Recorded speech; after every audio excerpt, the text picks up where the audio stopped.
l'Église, la chrétienté et l'esclavagisme. Allez, peuple. Emparez-vous de cette terre. Prenez-la. À qui? À personne. Prenez cette terre. Dieu offre l'Afrique à l'Europe. Prenez-la.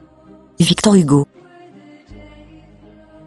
Vous avez déjà pu lire dans cet ouvrage que les chrétiens, et en particulier le pape, ont supporté l'esclavagisme, la traite des Noirs et leur déportation, et que le pape supposé infaillible a longtemps proclamé que les Noirs n'avaient pas d'âme. Vous avez également lu que des rois catholiques, comme Louis XIV de France, ont instauré des codes noirs, dans lesquels il est stipulé que la conversion des esclaves à la religion catholique, apostolique, romaine, obtenue par la force si nécessaire est une obligation, c'est un ordre, une loi impérative, punissable par les sanctions de l'époque, allant jusqu'à la peine de mort. Mais la responsabilité de cette Église va plus loin que cela. Le Vatican est, en quelque sorte, à l'origine de l'esclavagisme moderne, l'esclavagisme à grande échelle.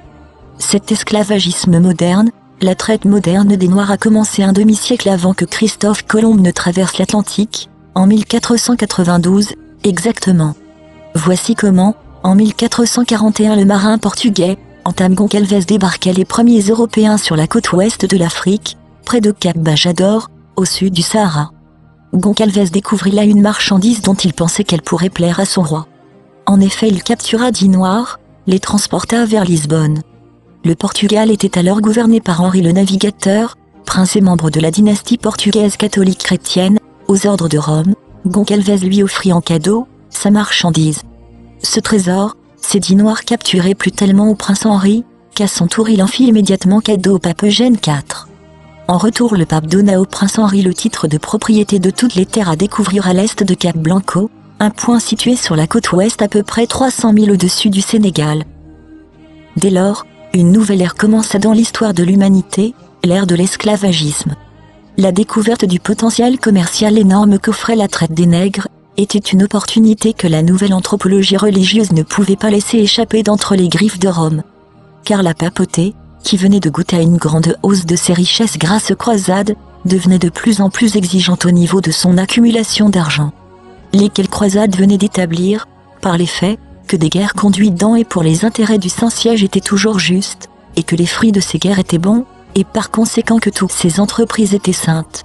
Ainsi, d'après la mentalité des croisades et celle des croisés, l'anthropologie religieuse coloniale de l'Église catholique, comme toute l'anthropologie chrétienne du moment, ne s'oppose nullement, ni à l'esclavagisme ni à la traite des Noirs, bien au contraire, elle prône que c'était une entreprise sainte, qu'il fallait la réaliser au nom de Jésus-Christ, le Seigneur et Sauveur. À cette époque, il n'y avait sur la terre, aux yeux de l'Église, que 2 sortes de gens, à savoir, les chrétiens et les païens. Toute personne non chrétienne était païenne. En plus, les chrétiens européens étaient saints et civilisés, tandis que les Noirs, eux, n'étaient que des païens, des sauvages sans âme, possédés par les démons, par le diable. Tuer l'un d'eux équivalait à abattre une bête sauvage. 2 ans après la chute de Constantinople en 1453, le pape Nicolas V autorisa officiellement le roi du Portugal, non seulement à faire de tous les Sarrasins noirs, dont païens, des esclaves et à saisir leurs terres, mais aussi à faire subir le même traitement à tous les ennemis du Christ. Au XVe siècle, les choses vont encore s'aggraver, une nouvelle forme d'esclavagisme va naître, cautionnée par des motivations religieuses, une idéologie religieuse qui prétend affirmer que l'humanité de quelqu'un dépend directement de sa religion. En même temps, les motivations religieuses d'expansion coloniale vont être animées d'une quête de pouvoir et de richesse, accompagnées d'un racisme ouvert. Voyons un extrait de ce que le pape Nicolas V formulait dans une bulle spécialement consacrée à ce sujet. Des faveurs et grâces spéciales étant conférées aux princes et rois catholiques, qui non seulement restreignent les excès sauvages des Sarrasins et autres infidèles, mais aussi pour la défense et l'augmentation de la foi, ils doivent persécuter et faire disparaître ceux-ci, ainsi que leurs royaumes et leurs habitations, même si ceux-ci sont situés dans des régions lointaines qui nous sont encore inconnues. Bulle Romanus Pontifex, page 21. Plus loin, pour accomplir cette grande œuvre de la propagation de la foi chrétienne, le même Nicolas V donne au roi Alfonso du Portugal la libre et ample faculté d'envahir, de chercher, capturer, déporter et soumettre tous les Sarrasins, Sarrasins égale noirs, et autres ennemis du Christ n'importe où, de prendre possession de leur royaume, leur principauté, leur propre possession, de tous leurs biens meublés et immeublés, de réduire leurs personnes à l'esclavage perpétuel, et enfin de prendre la souveraineté de leur royaume, leur principauté, leurs biens afin de bénéficier de l'usage et des produits de ceux-ci. Bulle Romanus Pontifex, page 23. Ainsi donc, ce décret papal, en vue de l'expansion de la foi chrétienne, ordonnait-il aux chrétiens du vieux monde de rencontrer des peuples d'autres mondes, de les dominer et de réduire leurs personnes à l'esclavage perpétuel. Bravo! Belle façon d'obéir au principal commandement du rabbin juif Jésus, aimez votre prochain comme vous-même. Être aujourd'hui un noir chrétien relève d'une aberration totale. Je ne cesserai pas de le dire et de le redire, jusqu'à mon dernier souffle. C'est tout simplement une honte vis-à-vis de soi-même, et vis-à-vis de l'Afrique entière et ses ancêtres. Notons au passage que ces mêmes Portugais catholiques, sous la direction de la couronne catholique portugaise, ont dès leur arrivée sur les côtes du royaume Congo en 1482, été confrontés à une grande résistance de la part d'une faction de la classe dirigeante du royaume, les Essi-Congo, faction qui s'insurgit contre le pillage des ressources nationales, l'esclavage et l'aliénation du pays Congo. Il en résultait une guerre de ces Congos contre les Portugais, elle tourna au désastre pour les Congos. Notons aussi qu'en 1665, durant la bataille de Ambuila, les Portugais ont vaincu les Congos, et ils ont littéralement décapité toute l'élite du pays. On décompta sur ce champ de bataille 300 nobles et une centaine de chefs Congos, la tête coupée. Tout ceci au nom de la chrétienté et avec la bénédiction papale, Urbi et Orbi bien sûr. Et pour ceux qui ne sont pas encore convaincus que la papauté chrétienne ait plus que soutenu la traite négrière, voici encore quelques cerises sur le gâteau. En 1550, lors de ce qu'on va plus tard appeler la controverse de Valladolid, le père chrétien dominicain Bartholomé de las Casas, aidé par un philosophe dénommé Sepúlveda, va dans une église de Valladolid en Espagne, devant un légat du pape et des officiels de la royauté espagnole, défendre la cause des Amérindiens, en disant que ce dernier ont une âme et qu'ils sont des humains. Le verdict prononcé par le légat du pape sera le suivant. Les Amérindiens ont bel et bien une âme, ils sont du genre humain. Ce verdict va devenir la position officielle de l'Église, donc de la chrétienté, ainsi que du roi d'Espagne. Et dans un codicile du verdict, le légat du pape, donc la chrétienté, va préconiser alors l'utilisation des Noirs kamites, africains, comme esclaves pour les Amériques, l'Europe et ailleurs dans le monde chrétien. C'est alors que ce qu'on appelle le commerce triangulaire, Afrique, Amérique, Europe, des esclaves noirs, va prendre un essor fulgurant et prendre des proportions énormes. Merci au pape et à la chrétienté. Pour les plus grands des sceptiques, continuons un peu. En 1179, le troisième concile chrétien du Latran impose même l'esclavagisme à ceux qui essayent d'aider les Noirs. Et la légitimité de l'esclavagisme va être incorporée officiellement dans le Corpus Juris Canonici, basé sur le Decretum Gratiani qui deviendra la loi officielle de l'Église chrétienne à partir du pape Grégoire IX en 1226. En juin 1866, le Saint-Office chrétien a émis la déclaration suivante. L'esclavagisme, considéré dans son essence naturelle, n'est pas contraire à la loi naturelle et divine, et il peut y avoir différents titres d'esclaves, auxquels font référence des théologiens et commentateurs approuvés. Ce n'est pas contraire à la loi divine et naturelle de vendre, acheter, échanger ou donner un esclave. Qui ose encore dire ou prétendre que le pape est infaillible? Ce n'est qu'en 1890, avec le pape Léo XIII que l'Église chrétienne va finalement, dans son Catholica Ecclesia, condamner l'esclavagisme. Vous pensez réellement qu'il y a un bon Dieu qui est avec ces gens-là?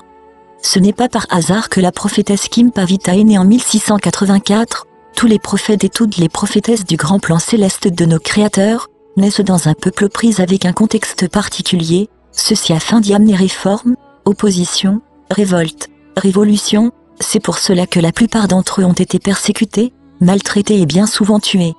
La cause du grand déclin de l'Afrique à un moment donné de son histoire est plus que probablement l'esclavagisme. Et oui, il fut une époque où la civilisation d'Afrique noire était beaucoup plus avancée que celle d'Europe, et à ce moment-là celle des USA actuels n'existait même pas encore. À cette époque-là, les Européens étaient probablement des sauvages par rapport à la civilisation d'Afrique.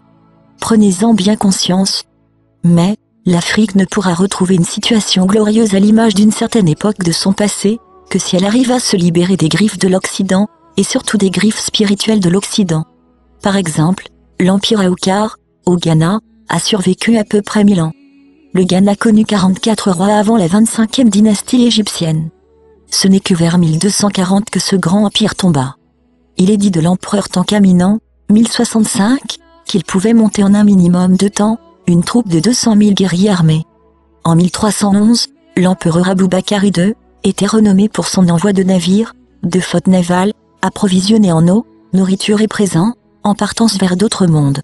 Et, c'est justement à partir de cette époque qu'apparaissent des preuves et indices de contact entre l'Afrique de l'Ouest d'une part, le Mexique et la Colombie d'autre part. C'est des échanges qui eurent lieu entre elles à ces moments-là, que découle un nombre incroyable de parallèles entre les deux cultures, dans les arts, les nourritures etc., à cause des échanges qui eurent lieu.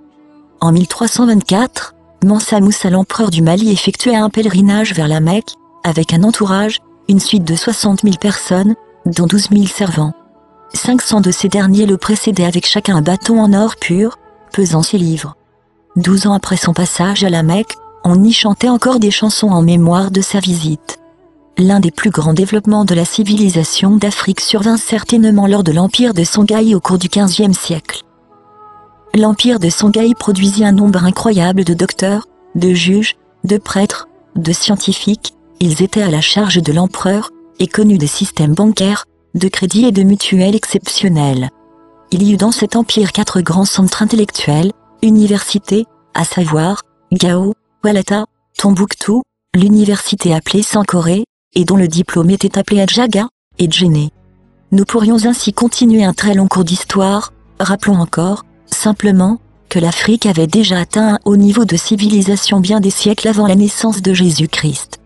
À l'époque de ces miracles architecturaux, les pyramides, le Sphinx, le palace de Luxor, l'Afrique était en avance sur tous les plans, médecine, transport, agriculture, esthétisme, mathématiques. Qu'est-ce qui a fait que tout ceci a disparu? C'est que le développement de l'Afrique fut brutalement interrompu, autour du XIVe siècle, par une organisation rationnelle de la brutalité, cette haineuse institution que fut la traite des esclaves. Pendant une période de 400 ans, pendant 20 générations vont ainsi être dérobés à l'Afrique ses habitants les meilleurs, hommes, femmes et jeunes, étant, désarmés, ils furent contraints, par la force des armes à feu, et emmenés vers les marchés d'esclaves aux Amériques et en Europe. L'UNESCO stipule, dans ses estimations, que la traite des Noirs aura coûté à l'Afrique quelques 210 millions d'êtres humains. Ce chiffre inclut les Noirs décédés lors de leur capture, lors de leur transport vers les côtes, et lors de la traversée de l'océan, pendant laquelle, souvent, 50% des embarqués mouraient dans les cales des navires. La traite des esclaves sera le plus grand déplacement d'hommes de tous les temps. Les ravages qu'elle a faits en Afrique sont inestimables, elle a dressé bon nombre de tribus les unes contre les autres, elle a provoqué maintes guerres, dévastation, pillage et violence. Les pertes en hommes vont considérablement entraver le développement des pays africains à tous les niveaux, production, agriculture, activités artisanales, etc. Importation de produits manufacturés européens échangés contre les esclaves, va faire partir beaucoup d'artisanats et d'artisans, disparaître toute une série de métiers. Pendant 20 générations des familles, des clans, vont devoir se réfugier dans les forêts, dans la brousse profonde, pour échapper à la capture. Pendant toutes ces générations il n'y a plus d'organisation sociale comme avant, il n'y a plus d'éducation comme avant, il n'y a plus de transmission des connaissances comme avant, il n'y a plus de scolarité pour les jeunes. C'est la crainte permanente, il n'existe plus qu'un seul souci, éviter d'être capturé. Il y aura durant ces 400 années, une perte extraordinaire dans le fonctionnement de l'esprit pour tous les Africains. Les hommes et femmes modèles, des professeurs, des enseignants, des scientifiques, tous vont être enlevés à l'Afrique, et les parents le seront également à leurs propres enfants. C'est le déclin total de la connaissance et de l'éducation pour toute la civilisation africaine. Cet ignoble commerce des esclaves a rapporté à ceux qui l'ont exercé, plus d'argent que jamais aucun autre commerce ne l'avait fait. Et oui, vous l'ignoriez? Eh bien lisez attentivement ce qui suit. Lors de débats parlementaires britanniques, on trouve, en toutes lettres, rapporté dans un ordre du jour, la phrase suivante. On affirme qu'un esclave acheté pour 4 livres sur la côte africaine peut en séjour être vendu au Brésil pour 80 livres.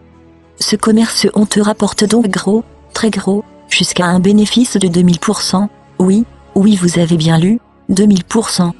Ainsi pour devenir une puissance économique, les USA se sont nourris du sang et de la transpiration de dizaines de millions d'esclaves africains, et leurs descendants. Mais, L'industrialisation anglaise en a également profité. Des villes comme Londres, Liverpool, Manchester, Bristol, ont purement et simplement bâti leur richesse sur le commerce des esclaves noirs. Et n'oublions pas la France, avec des villes telles les grandes cités portuaires de Nantes et de Bordeaux, comme superbe exemple emblématique, mais aussi Amsterdam aux Pays-Bas, et Anvers en Flandre belge. Mais pire encore, la traite des esclaves noirs a des reliquats terribles, notamment les théories racistes, dont certaines sévissent encore aujourd'hui. Ainsi, pour justifier la poursuite de leur commerce face à un mouvement abolitionniste de plus en plus important, les esclavagistes vont recourir aux théories discriminatoires pour engendrer le racisme, allié de leur cause. Plusieurs ouvrages vont paraître qui analysent la physionomie des Noirs en se basant sur une théorie que ces propagandistes ont osé appeler scientifique. Elle compare les squelettes et crânes des Noirs à ceux des singes, et concluant à l'infériorité des Noirs. Parmi ces ouvrages ceux du Hollandais Camper, 1771, et de White, 1799.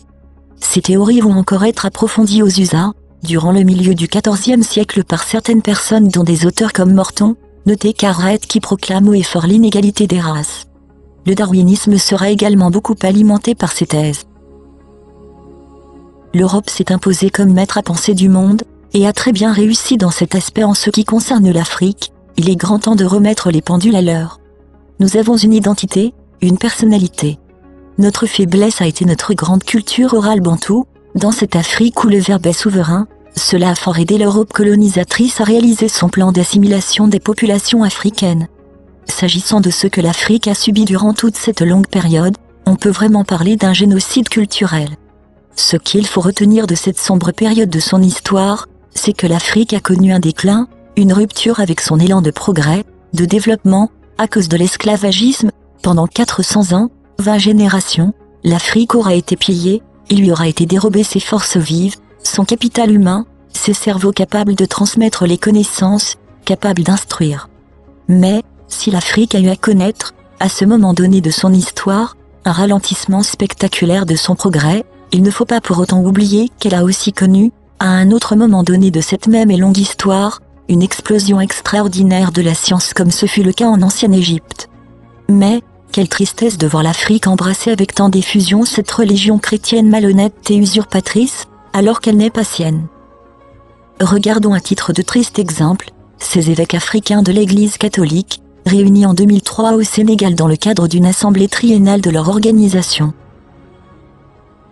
À Gorée, ils symbole de la traite négrière, ils ont demandé pardon au nom de l'Afrique, pour la responsabilité du peuple africain dans la traite des esclaves. Non mais, de qui se moque-t-on?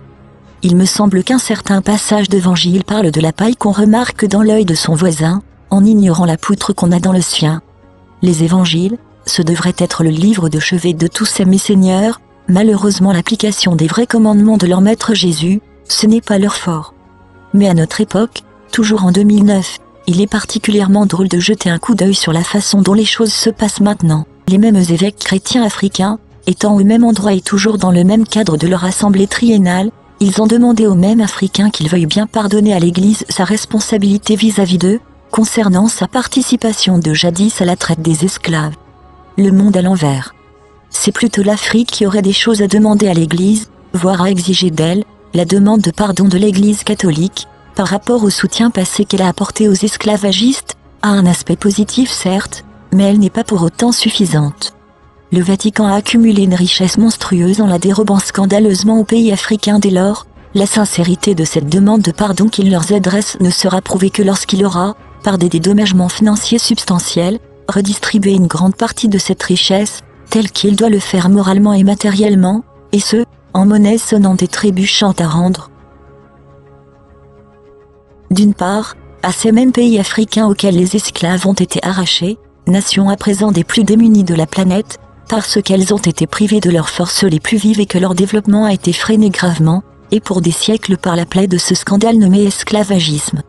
D'autre part, aux descendants des esclaves qui, à cause des crimes perpétrés depuis 5 siècles sous les ordres initiaux de nombreuses papautés successives, vivent aujourd'hui, en défavorisés, parfois en affamés face aux pays dits modernes, tels que les USA ou l'Italie, mais surtout face à ce minuscule État qui est peut-être le plus riche du monde ou qui, c'est plus que probable, n'est sûrement pas loin de l'être, j'ai nommé l'État du Vatican soi-même, leur débiteur depuis plus de 500 ans.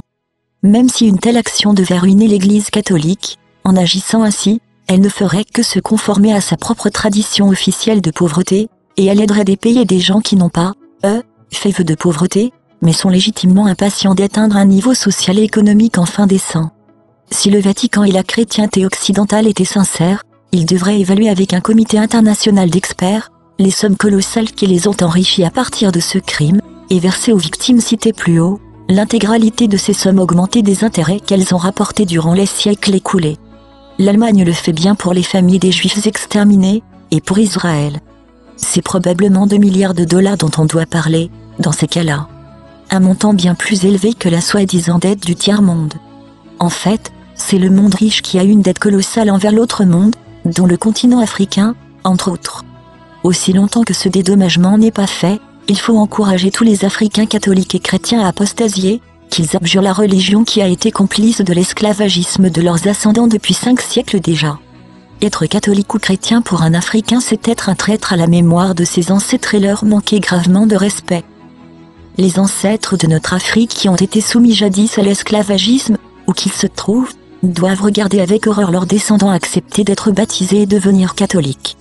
Ils s'en sentent certainement trahis et offensés, et renient sûrement leurs descendants comme des traîtres à leur mémoire, et aux souffrances qu'ils ont eu à endurer. Le pardon est possible seulement s'il y a un dédommagement aussi douloureux pour les coupables que le crime ne l'a été pour les victimes. Même s'il n'est pas d'ordre violent mais uniquement financier. Il n'est pas question de revenir à la loi du talion, œil pour œil, dent pour dent, mais, de nos jours pour toute faute grave, la compensation monétaire est légitime. C'est sûr que les ancêtres demandent à leurs descendants de se faire débaptiser immédiatement, de quitter cette église catholique qui les a torturés, déracinés et convertis par la violence, et de retourner à leur religion traditionnelle africaine qui justement était un culte des ancêtres. Du ciel, ils regardent leurs descendants traîtres et les maudissent jusqu'à ce qu'ils se détournent de la religion de leurs bourreaux. Imaginez-vous être recréé après votre mort dans un paradis appelé la planète des éternels, et voir vos descendants sur la terre continuer d'appartenir, alors qu'ils ont la liberté de la quitter, à la religion qui vous a enchaîné et vendu comme du bétail. Qu'en penseriez-vous ? Africains, retrouvez votre dignité, et par respect pour vos ancêtres qui vous regardent du ciel, apostasiez, abjurez cette église catholique, faites-vous débaptiser de la religion chrétienne, sans accepter que quiconque vous en culpabilise, puisque cette religion elle-même reconnaît ses crimes. Ensemble retrouvons les religions de nos ancêtres qui sont l'essence même de notre dignité. Nous avons, à force de sueur et de souffrance, obtenu la décolonisation politique, il nous reste à gagner la décolonisation spirituelle. Et cette conquête-là, vous verrez qu'elle sera beaucoup plus facile car aucune armée ne sera là pour vous empêcher de quitter cette religion, d'en changer si vous le souhaitez. Elle sera beaucoup plus importante cependant, car elle vous permettra de vous tenir debout devant l'homme blanc que vous ne connaissez que comme colonisateur et exploiteur, et de le regarder enfin comme un égal de vous-même, la Déclaration universelle des droits de l'homme, admise par un nombre toujours croissant de pays, affirmant que tous les hommes sont égaux. Vous n'aurez plus à vous soumettre au Dieu blanc et supérieur du colonisateur, mais vous pourrez exhiber fièrement nos religions traditionnelles, dont les dieux que vénéraient nos illustres ancêtres noirs étaient, et sont encore des modèles bien plus saints que le Dieu blanc judéo-chrétien. La déchristianisation de l'Afrique est une priorité pour tout Africain et toute Africaine qui veut retrouver sa dignité, et aider ses frères et sœurs noirs à la retrouver pour regarder le reste du monde avec fierté, et en étant chacun lui-même, chacune elle-même et, en plus, faire de leur négritude. Car, ne vous y trompez pas, quand on étudie l'histoire de la traite négrière, on constate ce fait, l'Église, la chrétienté n'est jamais loin, au contraire elle y est omniprésente, c'est toujours elle qui a été le moteur de l'esclavagisme. Ainsi le traité de l'Asiato conclu le 26 mars 73 permit à l'Angleterre, pendant une période de 30 années consécutives, d'avoir un monopole gigantesque sur certains marchés d'esclaves. Toutefois ce traité stipulait bien que les navires devaient obligatoirement être français ou espagnols et précisait, en plus, que les équipages pouvaient être composés de gens de toute nationalité, à la condition expresse qu'ils soient tous catholiques, article 8. Au Bénin, dans la ville d'Abomey, ancienne capitale de ce royaume, on peut apprécier, au palais royal, un bas-relief représentant un bateau négrier sur le pont supérieur duquel on voit se prélasser un homme de Dieu tenant la croix. L'esclavagisme au nom de la croix chrétienne, voilà ce que fut la réalité, ce qui est la vérité. Il est également à noter qu'on a donné aux navires négriers des noms issus de la Bible chrétienne, notamment des évangiles, Pierre, Luc, Paul, Jacques, Jean, André, Philippe, ou encore Sainte Anne, Saint Jean-Baptiste, Saint Joseph, etc. Rendons tout de même hommage, pour clore ce chapitre, aux blancs et blanches qui ont sacrifié leurs biens et leur vie pour la cause des Noirs. C'est important, car il y en a eu beaucoup. Afin de tous et toutes les honorer, on peut en citer quelques-uns, à titre d'exemple, l'abbé Guillaume Raynal, Diderot, Jean-Jacques Rousseau, Condorcet. Citons, à titre d'exemple, Diderot, que j'aime beaucoup, l'Européen qui impose son ordre par les armes du soldat et les chapelets du prêtre, introduit le remords et l'effroi. Ce faisant, il détruit une société qui repose sur une morale plus sensée que la nôtre. Là où l'aumônier ne voit que licence et vice, Auroux, le vertueux Tahitien, lui montre des lois qui ne contredisent pas la nature.